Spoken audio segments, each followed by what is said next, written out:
The next session is going to be a panel session where we'll examine how innovation hubs and notified bodies involved in the NoboCap community are key enablers in building an innovation-supportive regulatory system. Consideration will also be given to timely matchmaking, use of conditional certification, and other instruments to support innovative devices reaching the EU market and fostering a competitive regulatory environment. We're going to hear from Richard Holborough, Global Head of Clinical Compliance at BSI Notified Body, and Jeffrey De Vischer, Head of Notified Body at SGS in our panel discussion. After this, the final word will be given to the participating innovation hubs and clusters in member states. But first, thinking about the burden and complexity of the regulations from the notified body perspective. So, Richard and Jeffrey, could you please come up? Can you hear me? Hi. Yeah, I'd love to be there, but sadly, yeah, I'm stuck in wet Wales today. Oh, he's online. Ah, there you are. Hi, Amanda. Just looking everywhere for you and beginning to panic here. Thank you. So a pleasure to see you there. Right, okay, so we are going to kick off with a series of questions, but I just wondered if first each of you would like very briefly to say what the biggest takeaways you have from the meeting so far. Jeffrey, would you like to start? No, I'll leave that to Amber. He wasn't here. Hello. No, doesn't work. Yeah, it's on. Hello. Can you make sure this mic works, please? It's on. Yeah. Hi. Yeah, now it works. Well, I think there's many takeaways, but let's say what has come to me as a first point that I would like to maybe emphasize is that we've seen today that there's many regulations coming on and that are going to affect our world. We have MDR that is still not fully, I think, digested by our industry and our network. But we have now new things coming on, one at a time, hopefully. And I think we have to be really careful with how this is going to be implemented, not to end up with a situation where we are pushing, again, companies into positions that are difficult to digest, either from time to market or from cost perspectives. And I think here, again, specifically on the SMEs and on the innovators, let's not overcomplicate the matter. That's, I think, for me, a key takeaway of at least today. Yes, it is already complicated enough. Yes, yes. Richard, I don't know whether you've had the time to follow us today. Sadly not. Apologies. I've been in a meeting internally, and hence why I can't be there today. But what I can say is that I have had many discussions with industry, with Yves, who's there today, Yves Verbonnen, about the implications of this project. And I think it's fair to say that innovation is going through a tough time in Europe at the moment in terms of being able to get to the market. There are some issues, but I do believe there are solutions, and there are solutions even within the regulatory framework, which I'm sure we'll discuss in this session. So yeah, always, notified bodies are on the side of manufacturers to make sure that innovation does come to Europe first. So yeah, where we can support, fantastic. Great, thank you. So a question for both of you.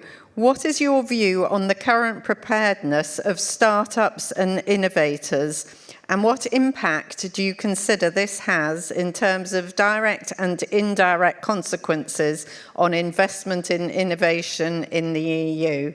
So, Richard, would you like to go first this time? Yeah, certainly. Thanks. Great question. I think it's fair to say, as notified bodies, the biggest challenges we see in terms of quality of documentation, understanding of the regulation does sit with startup companies. What we're seeing more and more as a notified body in particular are software, digital health companies coming forward to notified bodies with very innovative technologies that can transform not just individual patient care, but large groups of patient care. And I think what's fair to see, we see quite often, is the fact that there's a lack of preparedness in these individuals in terms of coming forward. I think there's a lack of understanding of some of the key requirements. Some of the things around the actual device, technicalities of the device, these manufacturers know their device inside out. That's not usually the issue, but it's about how to navigate the regulations in terms of clinical data, what's appropriate, the process that goes on in a notified body in order to pass the various steps that are required.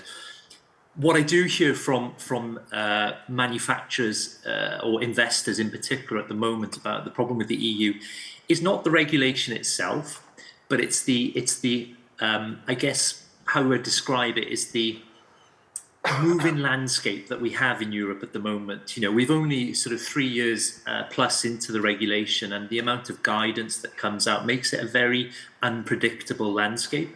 And what we've got to bring back to Europe is that predictability into our system, so the manufacturers know exactly what it is they're preparing for in an MDR application that guarantees them a certificate. And that's what we need to get back to, which is what we had under the directives. Yeah, I can see here that Jeffrey keeps nodding at what you're saying. So would you like to answer the question, but maybe with some other observations? I just want to maybe add a single thing to this, because I fully acknowledge what was said here, and we see the same. Now, what we also need to take into account is this is a segment of our clients that have, in principle, very quick evolving products at relatively low development costs. And there also the cost of getting this to the market and the time of getting to the market is much more detrimental than you would have seen in situations where you have to develop a product that's going to cost you millions but takes you 3 or 4 years. And I think that's also something that's very specific to this part of the industry that we need to actually CE mark. So that's an additional point. Right, thank you. So what are the key initiatives mentioned today, or indeed others not mentioned, to ensure innovators produce better quality dossiers and are better prepared to comply with EU regulations and can improve their accessibility and timelines for conformity assessment? Richard, again, would you like to go first? Yeah, certainly. I think some of the things that obviously haven't been there today, but I think these are common themes that come through when you have discussions around innovation. I think the first factor is we need transparency in the system. Transparency is called out at the start of the, it's the first opening paragraph of the recital of the MDR, and we need to have transparency on that predictability for manufacturers. I think every key stakeholder has a role to play. I think manufacturers from a medtech groups, the medtech groups, COSIA, Medtech Europe, need to sort of support more smaller, medium enterprises in terms of giving them the experience that they've received in terms of going through the process and sharing that knowledge. Notified bodies need to be better at transparency of what that process involves and what their expectations are. Competent authorities and the Commission need to encourage structured dialogue between notified bodies and manufacturers to make sure that there is predictability and there's open conversations about those expectations. Dare I say it, I think health technology assessment has a role to play here in terms of supporting these companies as well, particularly where there's innovative products through funding, etc., which we do see in other jurisdictions like with the FDA, Health Canada, etc. So there's quite a lot of things that we can talk about, but some of the key aspects as well is, the structured dialogue, which is a new term that's being sort of coined around between notified bodies and manufacturers, is critical. Notified bodies cannot consult, that's clear in the regulation, but to me, consulting is when I give you direction of what you should be doing versus having an open discussion about our expectations, and they're two very different things. We'll also touch upon today, I'm sure, about certificates with conditions. BSI in particular has an experience of issuing certificates with conditions for innovative novel products, which means we have a staged rollout release of these products, which means that we are gathering real-world evidence data in that post-market phase. And that's the true reality of when we start to learn about devices. It's not these pre-market clinical investigations that are done by key opinion leaders in expert centres. You really start to know about the safety and performance of a device once it's released onto the market, and you have less frequent users using them, or institutions perhaps where they don't have the full array of technical expertise and clinical expertise. So that's where we need to get to in order to try and support that process. Right, thank you for that. Structured dialogue is a key topic that's been going for many years now. You know, what exactly is allowed, and notified bodies arguably some being overcautious, others a bit more relaxed perhaps. I think BSI particularly has had a reputation for being pragmatic. Yeah, how does SGS go about dealing with the potential constraints around structured dialogue, but in a way that can support its clients? Well, I think we are not as far along as BSI on this because it's exactly what you said. We have been much more on the cautious side, not to fall into basically consulting practices or being considered doing that. And I think what Richard just said is indeed where you put the line is, as he explained, you can put the line somewhere, but for me personally, and I think also for our team, it was not really clear what was expected and what was actually intended by structured dialogue, despite that it was described somewhere. Yes, and this is something that the Commission has said that it's working on to improve the understanding of that, and I think that would be very helpful generally, and particularly in the area of SMEs and startups, I'm sure. Yeah. So, how can initiatives help startups and innovators identify the gaps that they need to close to get their products onto the market? I'll switch things around, and Jeffrey, you can go first this time. Yeah, that's not a very easy question either, I would say, because in principle, we cannot beforehand do all of that gap analysis for them. So we're not allowed to point them in that direction. It would actually help us a lot, and I think it would also help them a lot if we could develop more, or whether that, when we can place it under the structured dialogue, let's say, benefits we could do. And I think today in that environment, it are generally the consultants that play an important role, at least from my perspective.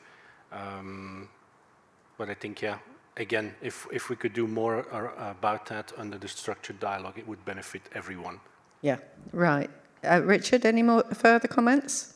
Yeah, I think Jeffrey's key point there is, you know, those that are innovators new to this, new to regulation, it's important that you have, good consultants with you. Unfortunately, there's no benchmarking process amongst consultants, and we do see some disasters where people do offer advice to manufacturers and it's the wrong advice. So it's about making sure that you have the right expertise that support you. I think another point to raise as well is around, it's important the notified body that you select and choose is critical to your device, because notified bodies, for those that don't know, there's multiple people, usually about 9 to 10 people involved in a single device assessment. And that will range from people who are biological safety experts to actual clinicians to technical experts. Technical experts tend to be people who've come from a background in industry or manufacturing and designing these devices, so have a very clear understanding. And notified bodies are actually coded based on their experience within their notified body. So, for example, in order to be, certified or designated is the right word to look at, say, let's just take an example, breast implants, we need to have a clinician, for example, that has experience of implanting those, but also somebody who's a technical engineer who's been involved in the design of those. And our competency is evaluated critically by the authorities.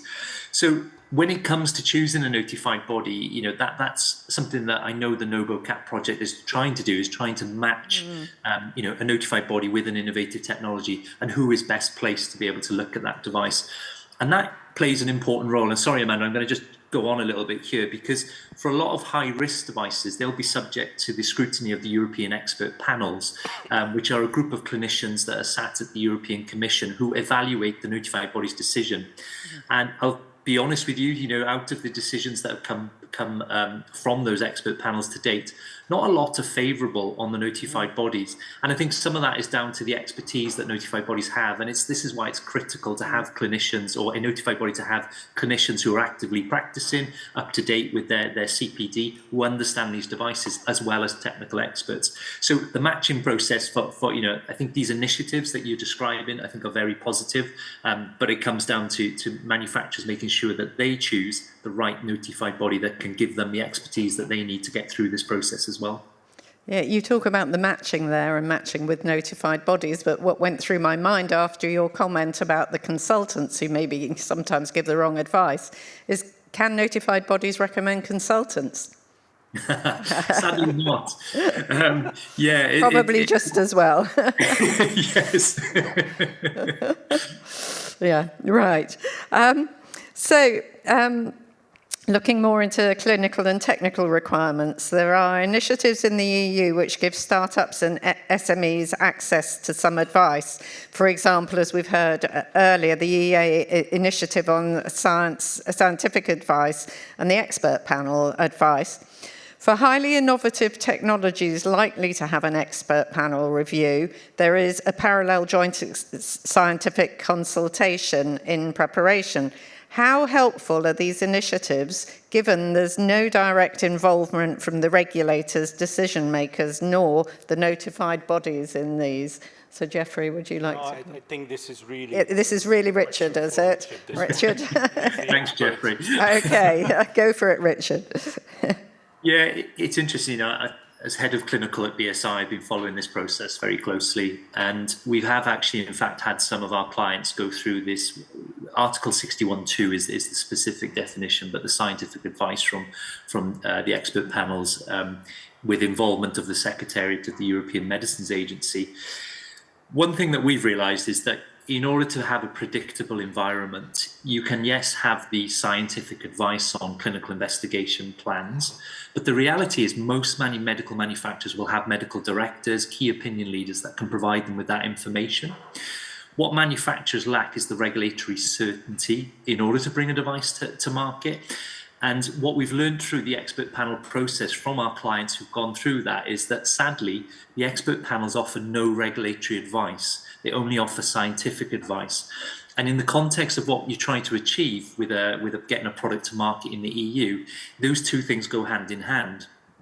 But what is reality as well is the fact that what we have is a group of clinicians in the European Medicines Agency working as expert panels who have very limited regulatory knowledge. So the advice they offer often is giving advice on clinical investigation design that is perhaps more situated to academic research than it is needed for regulatory research. So we've got this disparity between this process. As I said, notified bodies aren't able to consult, which is a big challenge for us as a group of notified bodies, because obviously, predictability is about a decision maker being involved at the start and the end to make sure that process is followed. So we are, working very closely with the competent authorities and the European Commission to look at what are the boundaries of structured dialogue. There are some things that the expert panels are great at and they bring value, but there's something that notified bodies bring to this picture, and that is experience, 30, 40 years of experience of notified bodies, an understanding of regulatory requirements. I'll give you a statistic.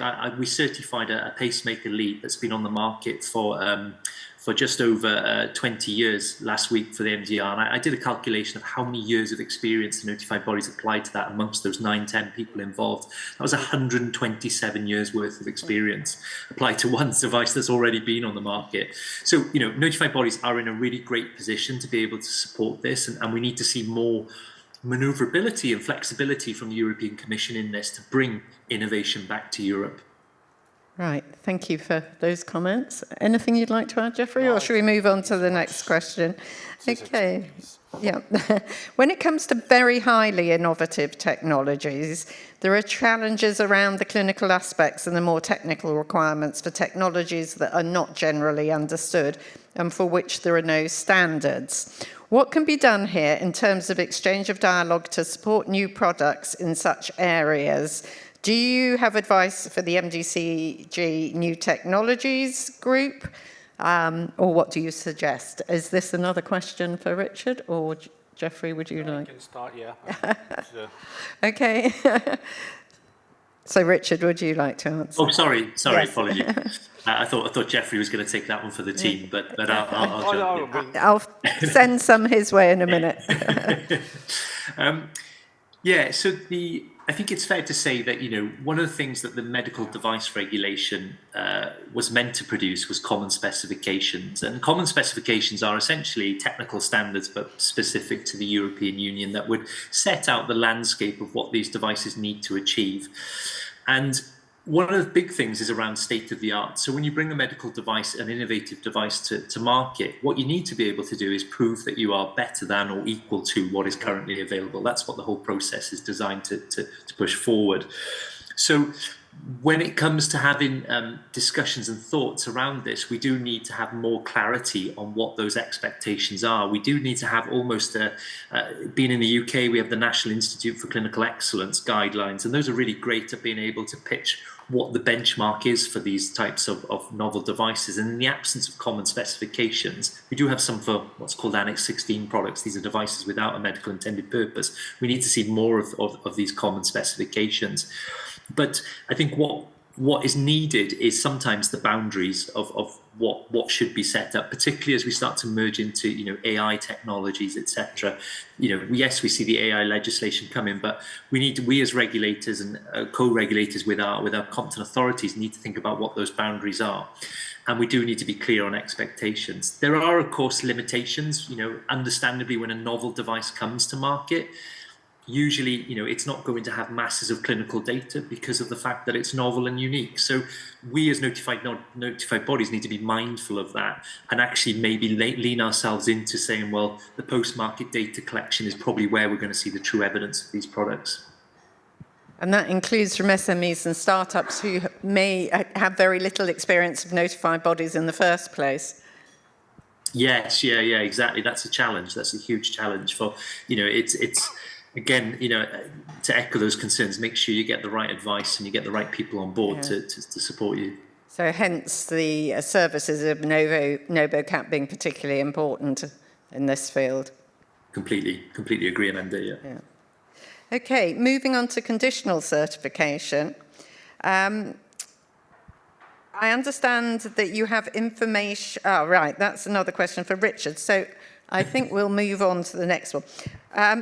What can be done for technologies that address a high and urgent need for innovation by healthcare and where there is limited clinical data?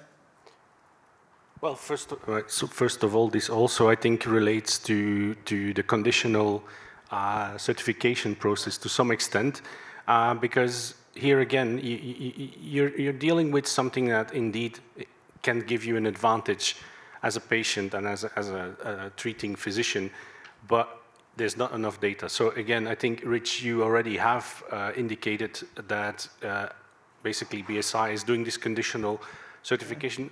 We do this as well.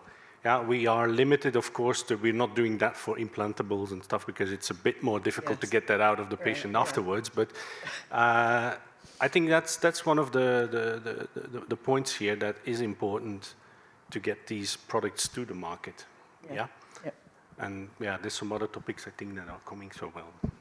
Okay. So, Richard, I understand you might have a bit more information to share on conditional certification, which some notified bodies are already offering. Is that right? Yeah, that's correct. So I think Sebastian from the technical side there with you is going to project my slides on my screen in a second. So if you let me know when that's showing, and I'll move the slides on. Could you please put the slides up? Yep, we have them.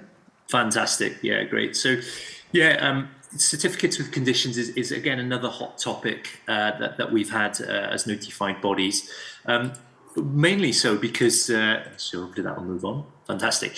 Yeah, so you'll see in the regulation itself, there is an actual clause that calls out for notified bodies to consider specific milestones for further review of clinical evaluation, but also to decide whether or not specific conditions or provisions need to be defined for certification. A condition might include that rather than looking at the data yearly, we might look at the data 6 monthly, particularly in innovative products. And BSI has an experience of that, where we had devices for pancreatic cancer, where actually the treatment for pancreatic cancer has not changed for 20 to 30 years. And the manufacturer brought us a very innovative, novel product, a brachytherapy device. And the device itself, from a risk perspective, was very low, believe it or not. But actually, from a clinical performance data point of view, it was a challenge for the manufacturer to be able to get that data in a pre-market space, particularly in the context where pancreatic cancer is late stages of development before symptoms appear. Symptoms appear at late stage development, which can mean that for many patients there's a terminal diagnosis. So again, trial enrollment was very difficult for the manufacturer. And we've used conditions under certification to help promote those products to make sure that patients get them faster. If we think about the certificates with conditions, as I said, they really are there for opportunities for when notified bodies, or there's limitations in the pre-market data that exists. So notified bodies can use this in a way to try and make sure that products still are available to patients. And they can also use them for things such as closer post-market surveillance, where there might be some residual risks or unknown risks that we want to make sure are not evident in the product itself. In fairness, certificates with conditions did exist under the directives, but it was never a formal citing within the regulation. There was no specific requirement that related to this, to what we see today in the regulation. So the change of legislation, again, as I was saying at the start of this, Amanda, I think there are many things within the regulation that are supporting innovation. We just got to untap them and unlock them in order to support our manufacturers. For those that don't know, there's a CoMD project that's been running for a few years now that looked specifically at how many certificates have notified bodies issued under the directives, and sadly it was only less than 1%. But I think that comes down to the fact that, again, it was never a legal requirement or legal consideration within the directives. It was just more cited that that's an option. And more so, it came out of the MedDev guidance, which is an old guidance from 2016 that talks about things like unmet medical need and increased surveillance of these products. But what we did see quite recently, in 2022, there was a guidance paper issued by the European Commission to look at ways to try and smoothen the implementation of the MDR and IVDR. And some of those it was almost like a shopping list that the European Commission produced on things that they wanted to consider. And within this, they did actually mention about looking at the use of certificates with conditions. And more recently, we've seen some MDCG Commission guidance come out with related to orphan devices, which does in fact call on notified bodies to use certificates with conditions, again, in situations of orphan devices where there is a limitation of preclinical data, and so post-market data, again, will help feed a clinical evaluation. So by placing conditions on those certificates, it was essentially calling manufacturers to be more proactive in their post-market space, to collect data, to further strengthen the clinical safety and performance of these devices, which may be absent in the pre-market stage. And then it's really certificates with conditions are a great way of supporting innovation and novelty, because like orphan devices, they seem to have a limitation on the actual clinical data that they actually collect in the pre-market space.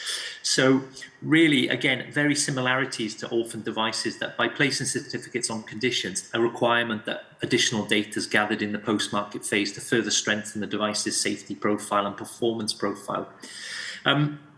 And as I said, I won't repeat myself, but real-world evidence is really when we start to see how a device truly behaves. When it lands in the hands of a small hospital in the south of Germany with an inexperienced operator, is really when we start to see devices behave as they should, or as they intended to be. So those are good learnings that we can take from the post-market space that can help both regulators understand the performance and safety profile of these devices, but also contribute towards manufacturers' future design developments.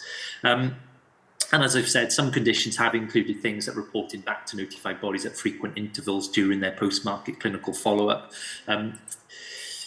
And really, just to finish on this little presentation, but just to say, I do believe certificates with conditions will actually encourage and produce a thriving, innovative environment within the regulatory space. So that's really important that we continue to do that. But what notified bodies and also competent authorities are really clear about is that conditions with certificates are not a plug the gap situation where there has been opportunity to have gathered that data. So, and we've seen that from legacy devices previously marked in the directives with lack of clinical data trying to transition to the regulation, when they did have opportunity to collect that data. So thank you.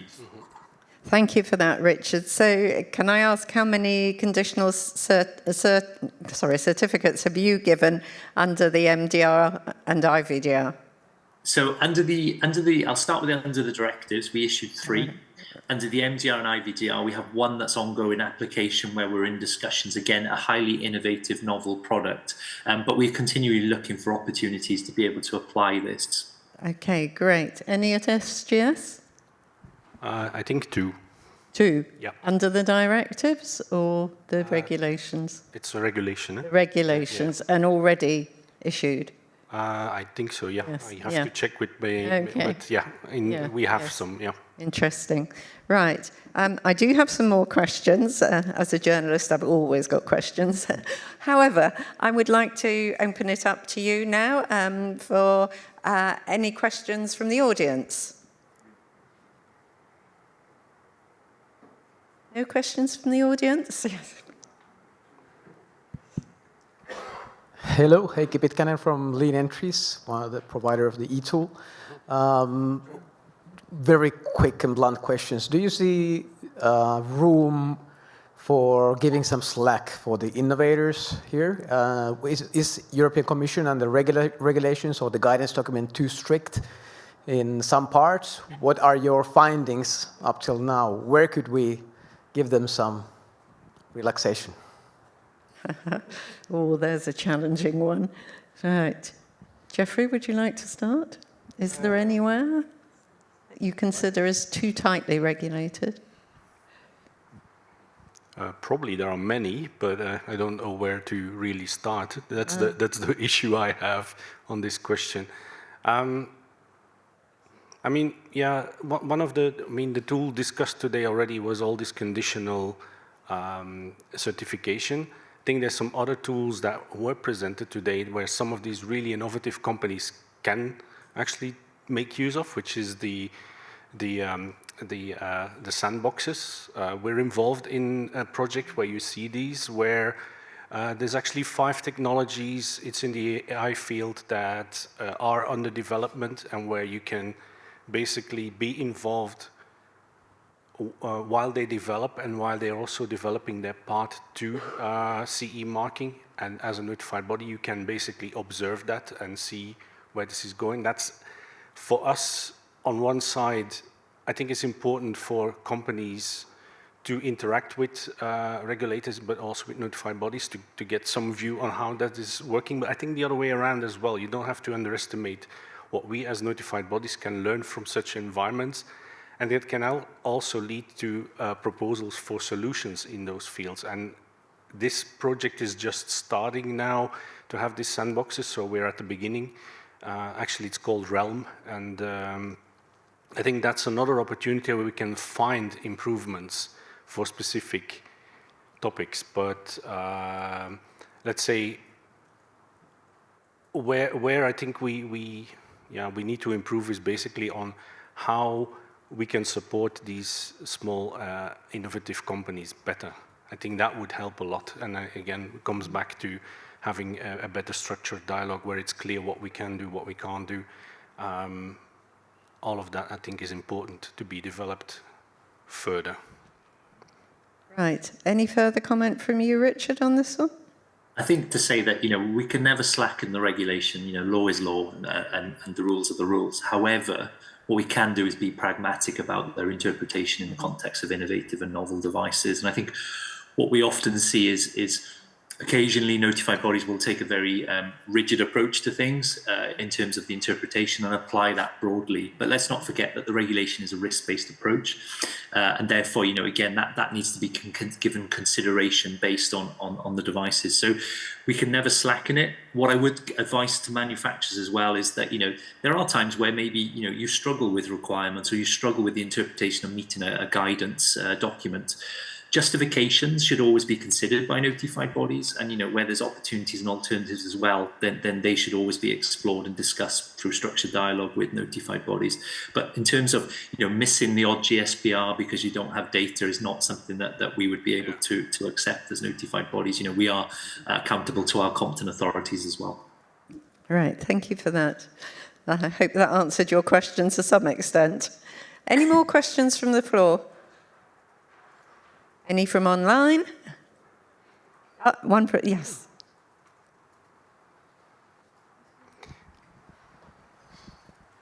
Yes, thank you very much. Chiara Orlandi from the European Commission.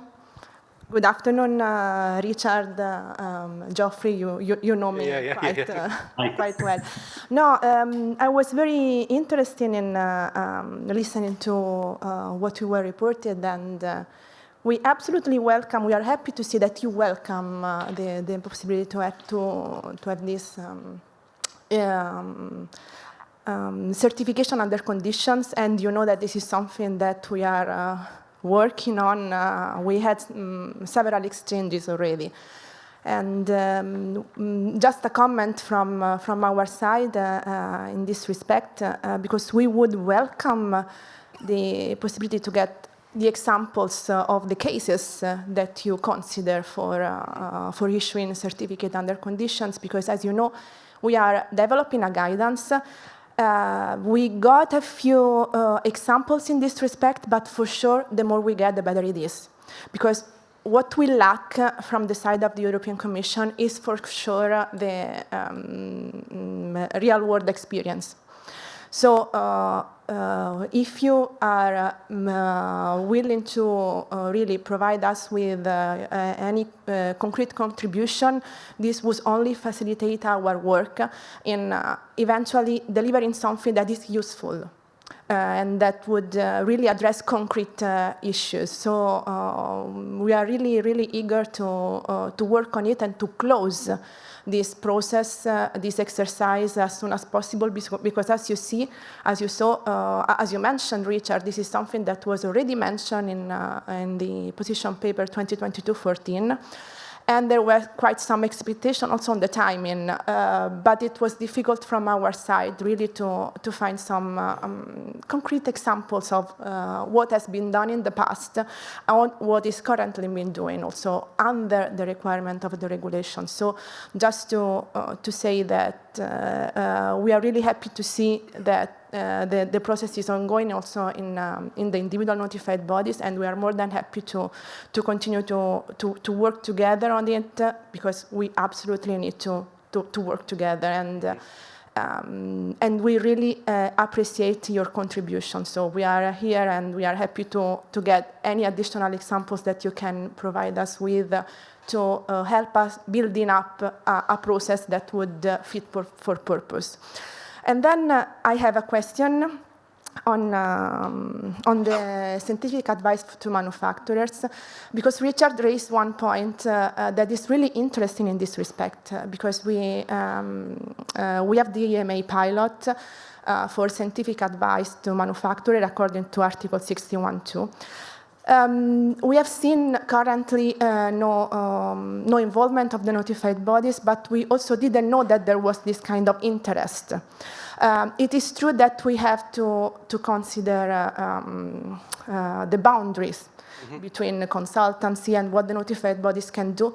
But we are more than happy to listen to any proposal that you might have with respect on how to build up a process that might involve the notified bodies also, taking into account two particular aspects. So first of all, the fact that any involvement of the notified body should not impair the independence and impartiality, but that's clear. And the other point that is rather a question for you, because this process happens at a very early stage, so well before the certification an application is lodged. So I wonder which kind of relationship the manufacturer has with a notified body, being certain that this will be the one that will then proceed with the certification, if any. So because my given the poor experience on the field that I have, I wonder if at this stage the manufacturer might already have a notified body which could already start looking at the file, could already start with the famous structured dialogue for the pre-application phase. So for sure, this is what we encourage, but we don't know how much this fits with reality. So this would be rather a question for you to know whether it is yet the time to involve the notified bodies, but simply because there is one notified body that has a contract, has a relationship with the manufacturer. I also think about that in these cases we might have startups, so that are approaching the sector for the first time, and they might not have any notified body or not even know the regulatory framework as such. But I'm really happy to listen from you. Thanks.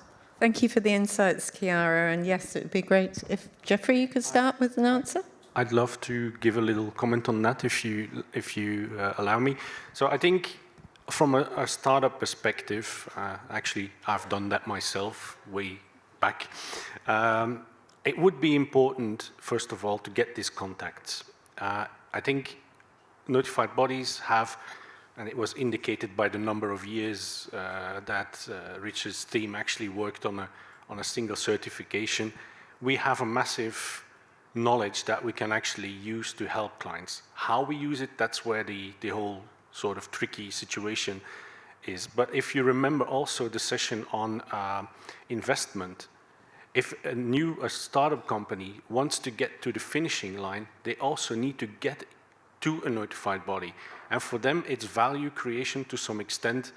We can debate what it is, but once you get into contact with a notified body, you have your contract with them, actually your company is a bit de-risked already on that level. So the sooner they can do that, the better for them.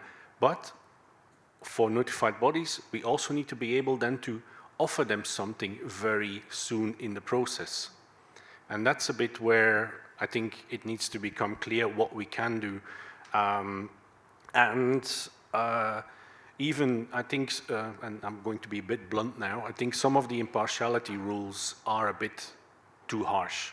I fully agree that none of our people within a notified body should potentially be consulting with with companies. That I fully agree with, but in some aspects,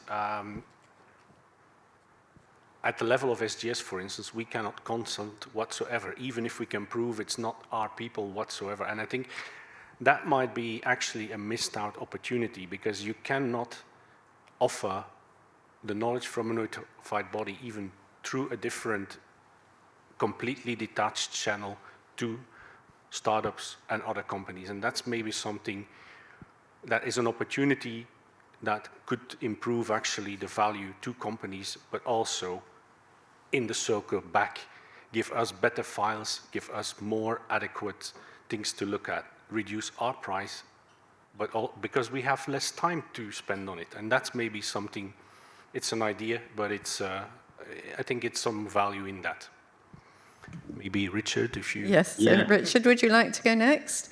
Yeah, Chiara, thank you for your comments, and you raise a really, really important point. What we have at the moment is a system where manufacturers could go get that scientific advice of their pre-market clinical investigation. The reality is, by the time they approach a notified body, it's going to be somewhere up to 7 years before we get to that step. So there's a lot of dynamics that can change in that period of time. So, maybe the regulations themselves will change during that period.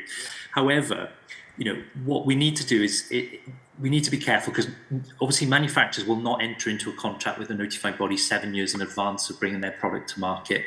And what we also need to be mindful of is that manufacturers don't do notified body shopping, because if they go to different notified bodies and get different opinions, then ultimately they're going to take the easiest route. And that doesn't advantage patient safety in Europe. So we have to be very careful about that. I think if I was to propose a solution, I think it is about when manufacturers approach the European Medicines Agency expert panels for advice, that notified bodies are involved. The manufacturer chooses a notified body to attend that meeting, and the notified body provides a written description that's available between the expert panels and the manufacturer about what their thoughts are on the regulatory process. And if a manufacturer during that 7 years says, well, actually, we're not going to come to BSI, we're going to go to SGS, that actually that document has to, that BSI has written about what it thinks is its regulatory approval is presented to SGS, and they have to consider our position and our thoughts, and then be able to defend that against their competent authorities. And I think that in itself is a very simple solution, but I think it brings transparency, which is what the MDR calls out for. It brings predictability, and dare I say, it could be a very productive process to work with the expert panels to build an environment. As I said, there are different multiple stakeholders that are needed for this process. It's those with the regulatory experience, and it's those with good sound clinical knowledge to bring that scientific advice. So it's a multidisciplinary team approach, and we need to get into that mindset. Thank you, Richard. This is an absolutely fascinating discussion, and one that I think we could go on for the next hour with, but we have to stop now, unfortunately, because we have the next session. So I would like to thank you, Richard and Jeffrey. Thank you very much for your insights today.